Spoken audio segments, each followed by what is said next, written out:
우리 옆 사람과 함께 인사 나누겠습니다. 잘 오셨습니다. 잘 오셨습니다. 예, 다시 한번 우리 고백할까요? 주님의 이름으로 사랑합니다. 예, 정말 주님의 이름으로 사랑합니다. 예, 어떤 사람이 꿈속에서 천사와 함께 예배를 드리러 교회에 갔습니다. 찾아간 교회는 외관도 아름답고 내부도 훌륭하게 인테리어가 되어 있었습니다. 모든 좌석에 사람들로 꽉 메어져 있었으며 예배드릴 만반의 준비를 갖추고 있었습니다. 이윽고 예배가 시작되었습니다. 그런데 무언가 이상한 점이 있었습니다. 반주자가 손가락을 열심히 움직여 건반을 눌렀지만 연주 소리가 하나도 들리지 않았고 찬양대가 그들의 입술로 열심히 찬양을 드리는 것 같았으나 어떤 노랫소리도 들리지 않았습니다. 또한 회중들이 함께 사도신경을 외웠으나 그 중얼거리는 소리도 들리지 않았으며 목사님께서 강단으로 걸어서 열띤 설교를 하였지만 천사와 함께 있던 그 사람은 아무것도 듣지 못했습니다. 이상하게 여긴 그 사람은 마침내 천사에게 물었습니다. 예배가 진행되고 있는 것이 분명한데 아무 소리도 들을 수 없으니 도대체 이것이 어찌된 영문인지요? 라고 물었습니다. 천사가 대답했습니다. 당신이 아무것도 듣지 못하는 것은 당연합니다. 당신은 지금 하나님이 이 예배를 지켜보는 것과 같은 입장에서 예배를 지켜볼 수 있었습니다. 이 예배는 교인들이 마음과 뜻과 성품을 다하고 있는 정성 있는 예배가 아닙니다. 그리고 이 예배는 교인들이 진정으로 자신의 죄를 회개하는 예배가 아닌 것입니다. 또한 이 예배는 예수 그리스도를 향한 참 믿음으로 드리는 예배가 아닙니다. 그래서 하나님께서는 이 예배에 그 무엇도 듣지 못하셨답니다. 그분은 입술로 드리는 예배보다 마음으로 또 회개로 믿음으로 드리는 예배를 듣는 분이시지요 라는 것이었습니다. 바로 그때 교회 뒷좌석에서 어린 소녀의 목소리가 들렸습니다. 하늘에 계신 우리 아버지 이름이 거룩히 여김을 받으시오며. 꼬마의 진지한 기도 소리를 듣고 있던 천사는 또 다음과 같이 말해 주었습니다. 당신은 지금 하나님께서 유일하게 듣고 계신 예배의 지극히 적은 일부를 듣고 있어요. 하나님께서는 마음을 다하고 성품을 다하여 예배드리는 저 어린아이의 기도를 들으시는 분이랍니다 하고 말하는 것이었습니다. 우리가 어떠한 자세로 지금 이 예배를 드려야 할지를 아주 잘 표현해 주는 이야기입니다. 많은 교회를 다니고 있는 이들이 일주에 한 주에 적으면 한 번, 또 많으면 날마다 교회를 나오고 있습니다. 그래서 교회를 나가고 있지 않는 사람들은 자신들보다 신앙이 있는 사람들은 무엇인가 다른 데가 있으리라 생각합니다. 그러나 실제로 생활에서 알게 되는 것은 오히려 신앙 있는 사람들이 많은 면에서 자신들보다 더 못하다는 사실을 발견하고 또 교회에 대해서 더욱 좋지 않은 감정을 가지게 된다는 것입니다. 일주일에 한두 번 예배를 드린다는 것 외에는 전혀 다를 바가 없는 경우도 있습니다. 그렇다면 도대체 교회에 와서 이 예배를 드리는 것이 왜 사람들을 변화시키지 못하는가를 생각해 볼 필요가 있습니다. 하나님께서는 오히려 예배들을 드림으로 더 악해지는 경우도 있다는 사실을 오늘 우리에게 허락하신 말씀을 통해서 보여주십니다. 오늘 말씀에 따르면 아담은 하나님 앞에서 범죄하고 낙원에서 아담과 하와는 처음으로 아들을 낳았습니다. 아담과 하와에게 주어진 이 아들은 특별한 축복이었습니다. 왜냐하면 이 아들의 출생은 그들의 범죄로 인해서 에덴 동산에서 쫓겨난 이후에 시작된 새로운 삶에 대한 하나님의 은총을 나타냈기 때문입니다. 아담과 하와는 이 새 생명의 탄생에서 그들이 낙원에서 추방당할 때 하나님께로부터 받았던 약속의 성취를 보게 되었던 것입니다. 하와는 가인을 낳은 후에 내가 여호와로 인하여 득남하였다라고 말했습니다. 가인이라는 이름은 어둠이라는 뜻입니다. 이것은 아담과 하와가 비록 범죄하고 타락했을지라도 그들의 모든 소망과 신뢰를 하나님께 두었음을 보여줍니다. 그들은 둘째 아들을 낳고 그 이름을 아벨이라고 했습니다. 아벨은 하찮음, 무의미, 한숨이라는 뜻입니다. 이것은 아담과 하와가 인생의 고난과 수고에 대해 깊은 자각을 하게 되었음을 짐작해 줍니다.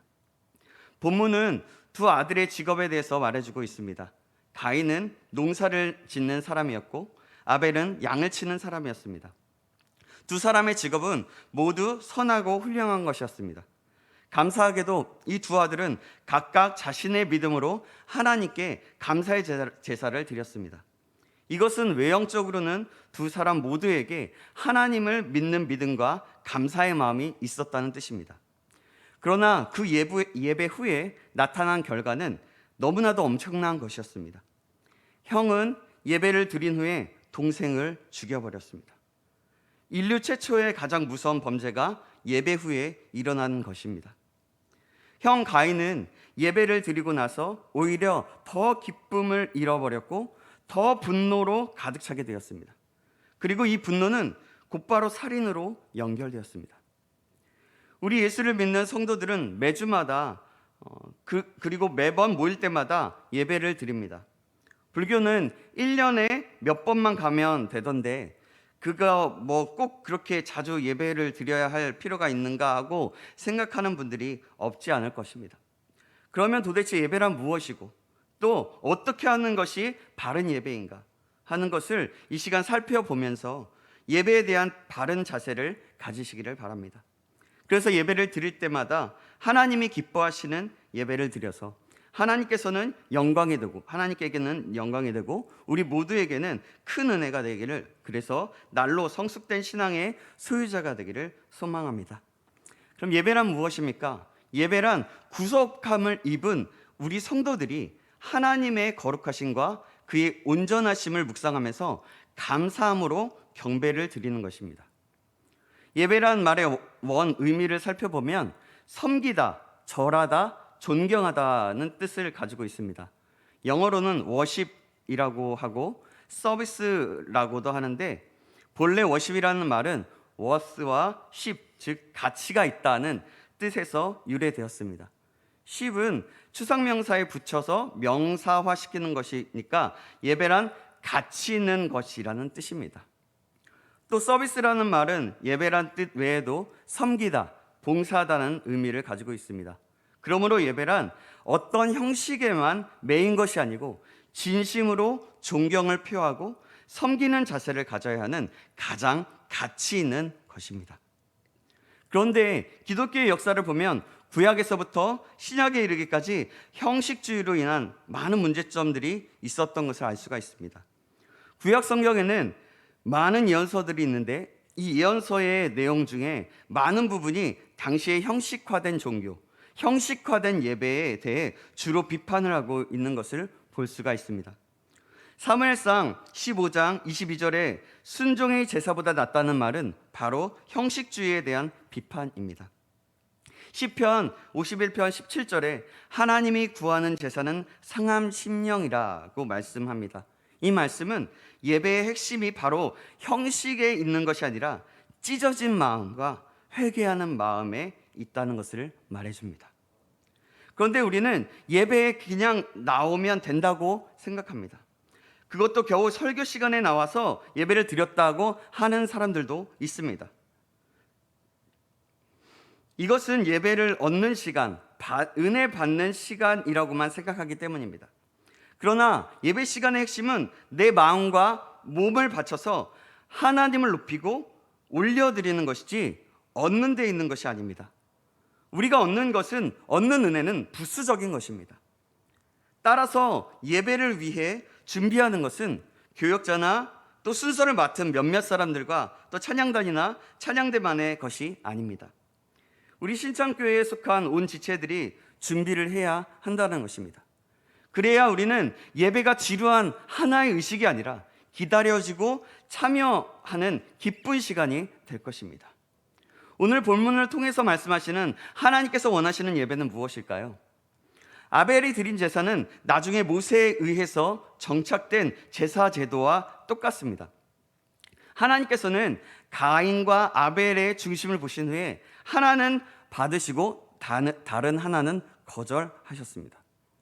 하나님께서 받으시는 예배는 본인들이 알 수 있습니다. 예배 드리는 곳에 하나님이 임재하십니다. 예배를 드리는 순간에 예배 드리는 자를 찾아와서 만나주십니다. 말할 수 없는 감동과 기쁨으로 다가옵니다. 그것은 예배를 드리는 자 자신이 잘 압니다. 예배 드릴 때 마음속에 있는 분노와 여러 가지 악한 생각들이 깨끗하게 씻기면서 자기가 새 사람이 되는 것을 경험하게 됩니다. 자기 자신을 내려놓게 된다는 것입니다. 이것이 바로 하나님이 받으시는 예배입니다. 아벨의 예배는 바로 이 예배였습니다. 이러한 예배의식이 우리 가운데 있어야 되겠습니다. 예배 시간에 혹시라도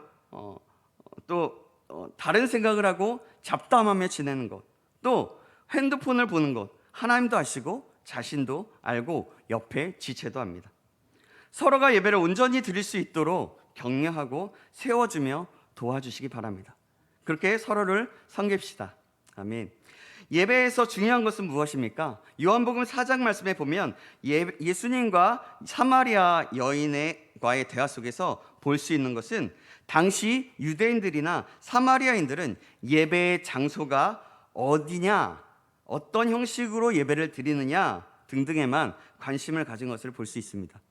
그러나 거기서 주님이 말씀하신 것은 영과 진리로 예배 드리는 것이 중요하다고 했습니다. 즉 성령과 말씀으로 예배 드리는 것이 중요하다는 말씀입니다. 요한복음 4장 23절에서 24절 말씀입니다. 아버지께 참되게 예배하는 자들은 영과 진리로 예배할 때가 오나니 곧 이때라. 아버지께서는 자기에게 이렇게 예배하는 자들을 찾으시느니라. 하나님은 영이시니 예배하는 자가 영과 진리로 예배할지니라. 아멘. 여기서 영과 진리란 교역자의 영과 진리만을 의미하는 것이 아닙니다. 성령과 말씀에만 의미하는 것이 아닙니다. 또 예배위원회 영과 진리를 의미하는 것도 아닙니다. 예배에 참여하는 모든 사람들의 영과 진리를 의미합니다. 왜 그럴까요? 그것은 하나님은 영이시기 때문입니다. 이 영이신 하나님과 만나는 예배에서는 우리의 죄인의 모습으로는 절대로 다가갈 수 없으며 하나님을 만날 수가 없기 때문입니다. 그래서 우리는 오직 예수님을 통해서만 만납니다. 또 성령 안에서만 만날 수 있는 것입니다. 따라서 예배의 본질은 두 가지입니다. 첫째는 반드시 예수님을 통해서만 예배하지 않으면 하나님께서 받지 않으시기 때문에 꼭 예수님의 이름으로 해야 한다는 것입니다. 둘째는 성령 안에서 예배를 드려야 한다는 것입니다. 왜냐하면 하나님은 불의한 예배를 받지 않으시기 때문입니다. 그렇다면 하나님이 기뻐하시는 예배는 어떤 예배입니까? 오늘 본문에서 창세기 4장은 하나님이 기뻐하시는 예배가 무엇인가를 아주 잘 설명하고 있습니다. 예배의 본질이 바로 되어 있는 예배를 말합니다. 본문에 보면 가인은 땅의 소산으로 제물을 삼아서 여호와께 드렸다고 했습니다. 그러나 아벨은 양의 첫 새끼와 그 기름으로 하나님께 예배를 드렸습니다. 그런데 놀라운 것은 하나님께서 아벨의 제사는 받으시고 가인의 제사는 거절하셨습니다. 왜 그러셨을까요? 중요한 것은 이 두 사람의 예배가 달랐다는 것입니다. 단순히 예물이 다른 것이 아니고 제사의 성격과 의미가 달랐습니다. 히브리서 11장 4절은 이렇게 말씀하고 있습니다. 제가 읽어드리겠습니다. 믿음으로 아벨은 가인보다 더 나은 제사를 하나님께 드림으로 의로운 자라 하시는 증거를 얻었으니 하나님이 그 예물에 대하여 증언하심이라. 그가 죽었으나 그 믿음으로써 지금도 말하느니라. 아멘. 이렇게 말씀하고 있습니다. 가인이 드린 제사와 아벨이 드린 제사의 차이점은 무엇일까요? 추론이지만 가인은 자신의 종교성만을 가지고 예배를 드렸을 것입니다. 곧 하나님께서 곡식을 많이 추수할 수 있게 해주신 것에 대해서 감사하는 종교적인 그런 본능에 따라서 예배를 드린 것입니다. 모든 인간의 마음에는 종교성이 있습니다. 신을 찾고 싶고 또 신께 나아가고 싶은 본능이 모든 사람의 마음속에 있다는 말입니다. 공부를 하고 돈을 벌고 바쁠 때는 자주 잊어버리지만 진지하게 자신의 모습으로 돌아올 때에는 절대자에게 기도하고 싶은 마음이 일어납니다. 이것이 바로 종교성입니다. 그러나 이 종교성으로는 절대로 하나님을 기쁘시게 할 수 없습니다. 종교성은 하나님의 말씀이 다가왔을 때 그 말씀을 받아들이고 반응하라고 주신 것입니다. 가인의 제사는 바로 이 종교성의 제사였습니다. 그런데 아주 안타까운 일들이 있습니다. 요즘 MZ세대라고 하는 젊은 이들과 또 어린아이들은 이러한 종교성조차도 찾기 힘듭니다. 예전에는 어떤 신이 진짜인가를 묻고 신이라는 존재를 믿고 싶은 마음이 있었지만 지금은 왜 신을 믿어야 하는지, 나에게 신이 왜 필요한지, 내가 잘 살면 그만이지 종교가 왜 필요한가 생각을 합니다. 그리고 나 자신을 신으로 삼으며 또 돈을 신으로 삼으며 살아갑니다. 안타까운 현실이고 우리 그리스도인들의 과제가 아닐 수 없으며 어떻게 그들에게 복음을 전해야 할지를 우리는 고민하고 깨어서 간절히 기도하고 하나님께 지혜를 구해야 될 때입니다. 자, 그럼 가인의 제사는 어떤 제사라고 했죠? 네, 종교적인 본능에 따라서 드리는, 그리고 필요에 따라서 드리는 종교성의 제사. 나에게 뭔가를 주셨기 때문에 그것에만 감사해서 드리는 종교성의 제사. 하나님께서 기뻐하시지 않는 제사라고 말씀드렸습니다. 그러나 아벨의 제사에는 분명히 죄를 가리우는 요소가 있었습니다.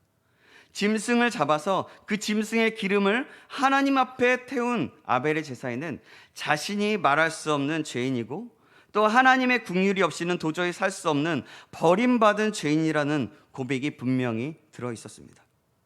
하나님께서는 그들의 중심을 보신 후에 하나는 받으시고 다른 하나는 거절하셨습니다. 적어도 예배를 드리면서 나는 하나님 앞에 죄인이요 하나님의 은혜 없이는 살 수 없다는 의식이 조금도 없는 예배는 거짓된 예배일 수 있습니다. 예배를 드리고 나면 더 교만해지고 더 마음속에 분노가 차며 더 죄를 깨닫지 못하고 더 뻔뻔스러워지고 더 두려움 없이 죄를 짓는 것을 우리는 너무나도 많이 볼 수가 있습니다. 가인의 예배는 그 본질이 잘못되었습니다. 가인이 땅의 소산물을 드렸다는 것은 단순히 하나님을 창조자로서만 인정하였다는 것이고 반대로 아벨이 양의 첫 새끼를 드렸다는 것은 하나님을 창조자로서는 물론 속죄자로서 인정해야 했다는 뜻입니다. 인간은 다 죄인입니다. 그래서 피 흘림이 없이는 하나님의 용서를 받을 수 없습니다. 이것이 중요합니다. 하나님이 구하시는 제사는 상한 심령이라고 말씀한 것은 바로 이 피의 제사를 의미합니다. 하나님은 교만한 자를 싫어하십니다. 그러나 통회하고 자복하고 회개하는 심령은 절대로 버리지 않으십니다. 그러므로 우리는 나는 죄인입니다. 주여 나를 버리지 마옵소서 하는 상한 심령을 가지고 예배에 임해야 하나님께서 기뻐하신다는 것입니다. 두 번째로 하나님께서 기뻐하시는 예배는 그 자세가 옳은 예배입니다. 본문 3절 말씀입니다. 제가 읽겠습니다. 세월이 지난 후에 가인은 땅의 소산으로 제물을 삼아 여호와께 드렸고, 아멘. 땅의 소산물을 드렸다고 했는데 이것은 바로 감사의 표현입니다. 그러나 여기서 문제는 가인은 자기의 불의함을 숨기고 자신의 의로움을 과시했다는 것입니다. 이것이 바로 문제입니다. 반대로 아벨은 양의 첫 새끼를 드렸다고 했는데 이것은 회개의 자세입니다. 가인은 자연적인 관계만을 강조하였고 아벨은 한 걸음 더 나아가 은혜의 관계를 강조하였습니다. 여기서 중요한 것은 인간은 단순히 자연의 일부가 아니라 하나님의 은혜의 대상이라는 점입니다. 하나님의 은혜 없이는 하루도 살 수 없는 존재라는 것을 우리는 깨달아야 합니다. 우리의 삶을 보십시오. 얼마나 넘어지기 쉽습니까? 얼마나 죄짓기 쉽습니까? 그래서 우리는 하나님의 은혜가 없이는 하루도 살 수 없는 존재인 것입니다. 더구나 아벨이 양의 첫 새끼를 드렸다는 것은 가장 귀한 것을 드렸다는 뜻입니다. 그러나 가인은 땅의 소산물을 드림으로 하나님과 의존 관계가 있는 것을 인정하는 것에 끝났을 뿐 대단히 불성실한 제사였습니다. 그러나 아벨은 양의 첫 새끼를 드림으로 하나님과 단순히 의존 관계가 아니라 생명 관계까지 있다는 것을 고백한 것입니다. 세상 사람들도 하나님의 존재를 인정은 합니다. 하나님이 있어 질문도 하지만 자기도 모르는 사이에 하나님이란 존재는 인정을 하게 된답니다. 그러나 그것만으로는 부족합니다. 하나님 없이는 살 수 없는 존재라는 것을 우리는 고백해야 합니다. 그래야 하나님께서 우리를 기쁘시게 받으십니다. 예배를 드렸음에도 불구하고 내가 변한 것이 없는 예배가 바로 가인의 예배입니다. 하나님이 좋아하시는 예배를 드려주었으니 이제 되었지 않습니까? 그래요. 그렇게라도 드리는 것이 안 드리는 것보다는 낫겠죠. 하지만 우리는 그것에 머물러 있으면 안 됩니다. 그것에 머물면 결국 예배를 안 드리는 것이나 마찬가지가 되기 때문입니다. 우리는 예배를 드리면서 변해야 합니다. 또 기뻐해야 합니다. 내 속에 있는 모든 더러운 것들을 다 씻음 받아야 합니다. 우리가 종교적인 본성에 따라서 나름대로 성의껏 예배를 드리거나 내 일이 잘 풀리는 것을 보니 감사해야겠다는 생각이 나서 드리는 예배는 아무 소용이 없을 수 있다는 말입니다. 가인은 참된 예배, 즉 믿음의 예배를 드리지 못했기 때문에 성령으로 충만해야 할 그의 심령은 분으로 가득 차 있었고 그의 얼굴은 변색이 되어 있었습니다. 오늘 보면 6절 말씀인데요, 제가 읽겠습니다. 여호와께서 가인에게 이르시되 내가 분하여 함은 어찌 됨이며 안색이 변함은 어찌 됨이냐. 변색된 얼굴의 표정은 끝내 아벨을 시기했고 결국 동생을 죽이고야 마는 살인자가 되어버렸습니다. 7절 말씀입니다. 내가 선을 행하면 어찌 낯을 들지 못하겠느냐. 선을 행하지 아니하면 죄가 문에 엎드려 있느니라. 제가 너를 원하나 너는 죄를 다스릴지니라. 왜 가인이 낯을 숙이고 다닙니까? 너무나도 화가 나서 그 얼굴을 하나님 앞에서 감추기 위해서입니다. 그것은 가인에게 하나님은 선을 행하라고 말씀하십니다. 여기에서 선을 행한다는 것은 무엇을 의미합니까? 분노가 생길 때마다 가난한 자들을 도와주거나 병든 자를 돌봐주라는 말입니까? 그렇게 하면 분노가 없어질까요? 아닙니다. 오히려 더 신경질이 나고 불평이 날 것입니다. 하나님께서 말씀하시는 선은 그런 인간적인 차원의 동정이 아닙니다. 하나님께서 말씀하시는 선은 하나님의 방법에 맞게 하나님께 다시 나아가는 것, 다시 말해서 바른 예배를 드리는 것입니다. 예배를 드리는 시간은 참으로 귀중한 시간입니다. 예배 시간은 마음을 비우고 기쁨과 즐거움으로 드려야 합니다. 가인은 예배를 드린 후 살인자가 되고 말았습니다. 여러분은 이런 가인의 모습을 닮아가고 싶습니까? 아니면 진정한 예배를 드리는 아벨의 모습을 닮아가고 싶으십니까? 오늘 이 시간에 생각해 보시기 바랍니다. 3년 전부터 우리는 코로나라는 사태로 인해서 두려움과 혼란과 어려움 속에 지내왔습니다. 그로 인해서 현장 예배는 사라지고 영상으로 예배를 전환하면서 한동안은 예배를 드렸습니다. 그런 코로나가 이제는 안정적이 되었습니다. 이제는 어느 정도 안정화되었기 때문에 현장 예배의 제재는 거의 없습니다. 현장 예배를 드려도 전혀 문제가 되지 않는다는 이야기입니다. 물론 그래도 마스크는 써야 합니다. 그런데 말이에요, 하나님 앞에서 모여서 감격적인 예배를 드리던 현장 예배는 많이 사라졌습니다. 사실 그렇지 않습니까? 집에서 영상으로 예배를 드리면 예배가 잘 드려지나요? 그 시간에 그냥 틀어놓고 마는 시간은 아닙니까? 혹시 다른 행동을 하진 않습니까? 다른 일이 생겨서 다른 일을 하지 않느냐는 말입니다. 영상으로 드리는 분들을 비판하는 것이 아닙니다. 제가 영상으로 드려보니 잘 드려지지 않더라고요. 물론 잘 드리는 사람도 있습니다. 하지만 대부분의 통계는 그렇지 않다고 목회 데이터 연구소에서 통계가 나왔습니다. 그럼 우리는 어떻게 해야 합니까? 사랑하는 여러분, 코로나 때문에 모여서 예배할 수 없다는 것은 이제는 핑계가 될 수 있습니다. 문제가 전혀 되지 않습니다. 몸이 연약하여 움직이지 못하는 분들을 제외하고는 이제는 다시금 우리가 마음을 다하여 모이기에 힘써서 예배할 때가 되었습니다. 다시금 온전한 예배를 드릴 때가 되었습니다. 사랑하는 여러분, 그러니 우리 각 공예배에 모이기를 힘씁시다. 이전에 열심히 찬양하고 말씀을 받으면서 은혜를 받았던 그때를 생각하면서 힘써서 예배를 드리도록 노력합시다. 그래서 영과 진리로 하나님을 예배하는 자가 됩시다. 결실을 위한 특별 새벽 기도가 진행되어지고 있습니다. 이제 3일 남았습니다. 이미 참여하시고 또 계신 분들도 계속해서 참여하시고, 또 아직 참여하지 못하신 분, 혹시라도 방송에서나 또 여러 가지 통해서 참여하지 못하시는 분이 계시다면 지금이라도 늦지 않았으니 함께 참여합시다. 그리하여 현장에서 하나님께서 기뻐하시는 예배를, 또 현장 속에서 주님을 만나는 예배를 드리십시다. 그리하여 예배 가운데 임하시는 하나님을 경험하시기를 주님의 이름으로 축복합니다. 아멘.